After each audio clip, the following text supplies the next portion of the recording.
భారత cricketer Ravichandran Ashwin international cricket good bye చెప్పారు. ఆయన తన ఇంటర్నేషనల్ క్రికెట్ గుడ్ బై చెప్తూ అయితే నిర్ణయం ప్రకటించారు. ప్రస్తుతం రవిచంద్రన్ అశ్విన్ ఆస్ట్రేలియా టూర్ లో ఉన్నారు. ఆయన టెస్ట్ కూడా ఆడుతున్నారు. అయితే ఇంకా 2 మ్యాచ్లు మిగిలి ఉండగానే తన రిటైర్మెంట్ తక్షణం అమలుకి వస్తుందని చెప్పేసి రవిచంద్రన్ అశ్విన్ ప్రకటించారు. రవిచంద్రన్ అశ్విన్ కు టెస్టుల్లో మంచి రికార్డ్ అయితే ఉంది. మనం చూసుకున్నట్లయితే అతను టెస్టులో వికెట్లు తీయడమే కాకుండా మంచి ఇన్నింగ్స్ కూడా ఆడాడు. ఆయన పైన సెంచరీలు కూడా ఉన్నాయి. మనం చూసుకున్నట్లయితే మొట్టమొదటి టెస్ట్ అయితే 2011 నవంబర్ 6న వెస్టిండీస్ పై ఆడాడు.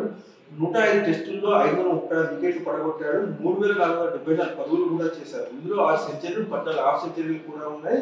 ఇక మొదటి వన్డేలో 2010 జూన్ 5న శ్రీలంకతో ఆడాడు. 116 వన్డేలో 156 వికెట్లు తీశారు. 707 పరుగులు కూడా చేశారు. ఇక టీ20 కెరీర్ విషయానికి వస్తే 65 టీ20 మ్యాచ్లో 72 వికెట్లు తీశారు. 184 పరుగులు కూడా చేశారు.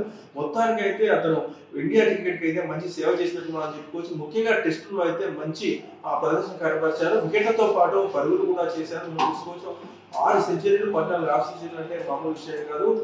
ఇది కొంతమంది క్రికెటర్లు అంటే ఓన్లీ బ్యాట్ తోనే రాణించిన వాళ్ళు కొంతమంది ఈ గణాంకాలు ఉన్న వ్యక్తులు కూడా ఉన్నారు. అయినప్పటికీ కూడా రవిచంద్రన్ అశ్విన్ బౌలింగ్ తో పాటు బ్యాటింగ్ కూడా చేశారు.